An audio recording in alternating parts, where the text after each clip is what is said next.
Hey everyone, I'm just going to show how do I edit my podcasts and all the work I do in producing my podcasts using Descript. So I'm just going to get started here. You can see I've got all these previous recordings. First thing I'm going to do is new project, video project.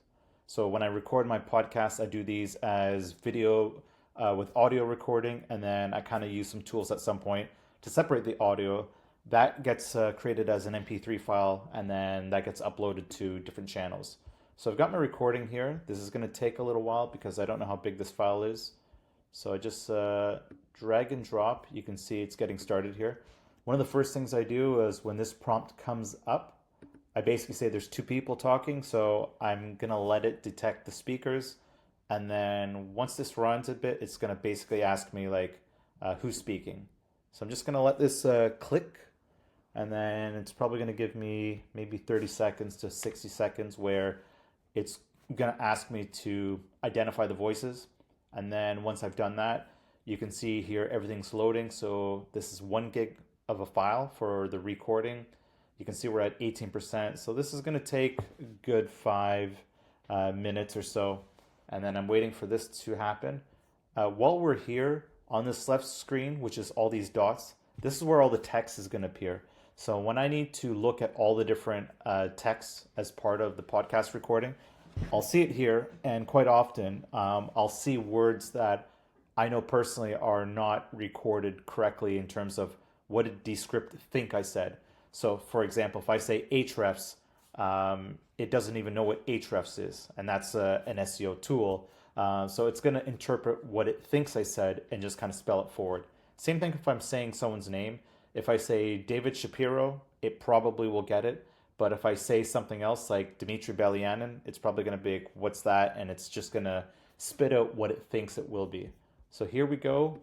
Identify speakers. Yeah. Let's listen. And just to add to that, what I've learned, I So think I'm this going is to add my luxury name of because I'm the one us speaking here. being in. Click next. Yeah, happy to. And again, thanks for having me here. We're not an affiliate network David at all, Shapiro. although we work. Click next. All right, that's done. So I'm happy about that.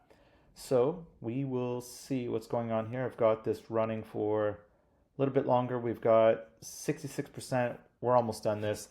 The transcription is happening as we speak. So usually the transcriptions happen a lot faster. But so what we have here is we've got this text field on the left. On the right, we have kind of like the video. So at some point, I'll be able to play the video and just watch things go. And it's actually going to have a cursor that just moves along. Now, there's a lot of things on the right-hand side, and if you're looking for other videos or articles that talk about how to use Descript, these guys keep changing the layout and interface often, so it's quite possible that in a year from now, this is going to look a lot different. So here we've got all of our text, which is great, and then I've got all these things here, which I am going to make use of, but before I do, I know when I record, I've got my own system in place, so I record and I start talking. I let the guest know that I'm not ready to kind of like, it's like start now. I know I get to edit this. So it's like 5-second lag. Let me know when you're good to go. Okay. All right. So welcome to the Affiliate BI podcast. I'm going to keep this so here. I can edit it later. And then, yeah, I think I'm just going to cut this part. So I highlight it. I basically right click and I delete. So I've got that done. Now, while this is all running in the background, I've got these, let's see when we highlight them. Ask, unload, regenerate. Click this. So they're called filler words. So anytime there's like what and, just kind of like useless words, you get to identify all the words. So there's a bunch of ums. And then what's interesting is that when you go through this process, you can kind of understand like what your guess is like. So I'm putting myself and David on the spot. Here, I'm going to click remove filler words. So I want to see all of them. It's got 319, which is actually not so bad.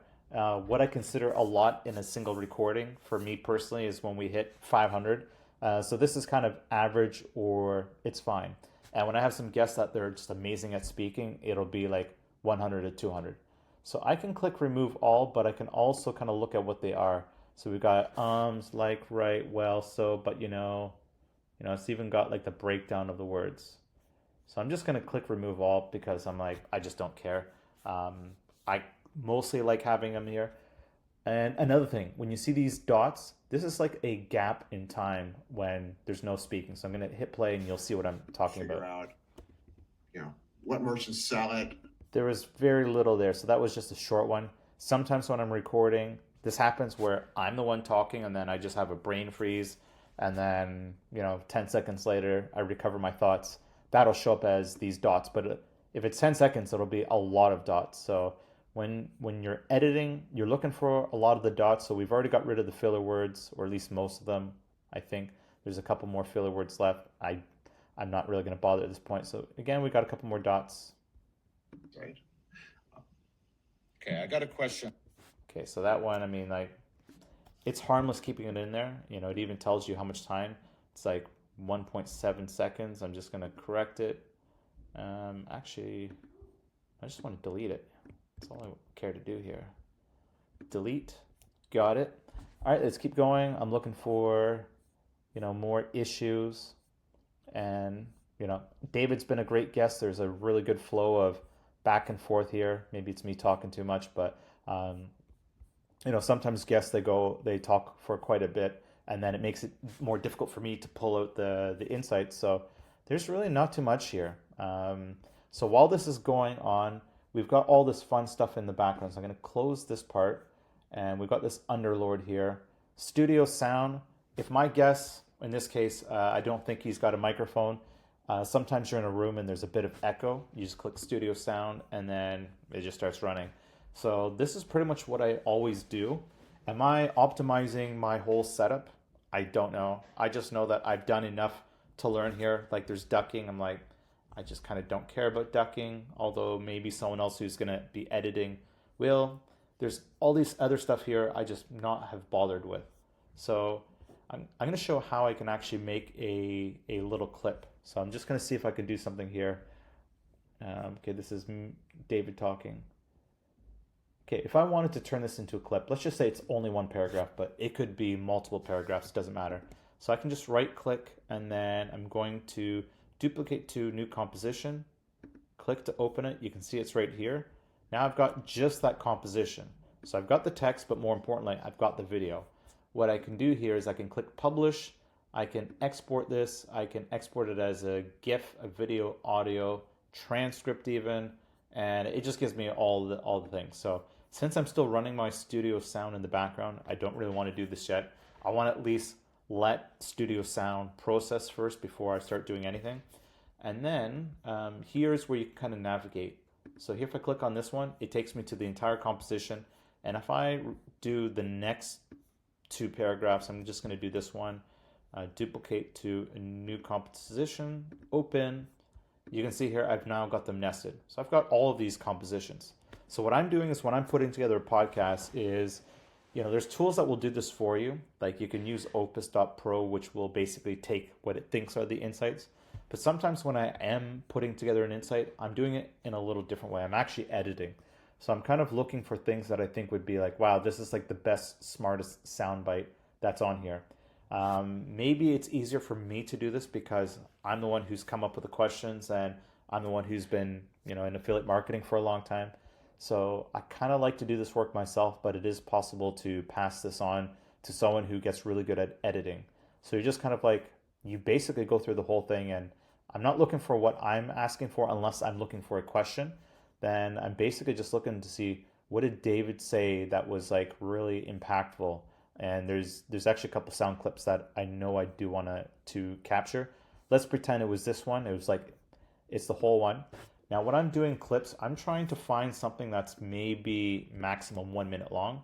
So I don't know how long this will be, but I just basically duplicate to a new composition, open it. Here I can see it's 46.2 seconds. Perfect. So now that I know it's under a minute, when I export this, I can put this into opus.pro or other tools or CapCut where it's going to make the mobile version of this. And then I can put this on YouTube Shorts where I think Shorts can go over a minute, but I usually try to keep it to max 1 minute for my smaller, really compact clips. I do have some clips where sometimes the person's got something amazing said here. This can turn out to be filler. So I'll actually just delete this and then I'll keep the first and third paragraph. If that's what I need to do to make my amazing insight, that's my job as the editor. And if anyone wants to do this type of editing work, that's basically what you're going to run into.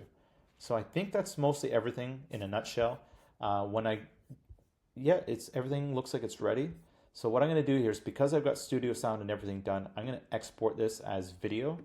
And then I'm going to call this a specific file name, David Shapiro Studio. And because I cleaned all the ums and everything, I'm going to call it clean. And then here, I'm just going to put it in the same folder. I'm not going to mess around. So I'm exporting this. This will take, you can see it's running pretty fast. Now, because I've got, let's see, actually, wait, it's running a little too fast for the wrong reason, because I'm only exporting just this small clip. So let's just cancel that. Let's go to the main whole thing. So we got the main thing. I think I'm good to go for editing. So export David Shapiro. So I'm going to rename this file. I'm going to save over it, replace it. There. So this will take a little while. This could be 20 minutes. While this is happening, I've got all this text here, and what I want to do is I just want to click publish, and then I go to export, and I've got the transcript. You can export this transcript as HTML, Markdown, which is pretty cool, plain text. I'm just going to straight up save it as a doc, export it. And then, so it's going to be transcript. And then now that's done, so I've got all my transcript, I've got the entire everything. I'm saving it as video. I'm not going to separate this in audio because I basically will produce all of this in CapCut. Once it's all done in CapCut, then I'm basically saying, okay, now I'm ready to take the audio. Because when I do it in CapCut, I'm taking the intro, the insight. So it's insight first. This is how I structure my podcast. Insight with the intro, which I have some music and it's the recorded intro. The whole podcast itself. If I need to edit, I'll edit, especially like the last bit. If I have maybe an extra 10 seconds of silence, and then I put the outro, and then I save that, export as a video, export as audio, I'm done. So that is how I use Descript to build my podcasts. You can do this for B2B, B2C, run it for your affiliate sites, do what you want, but hopefully this was helpful.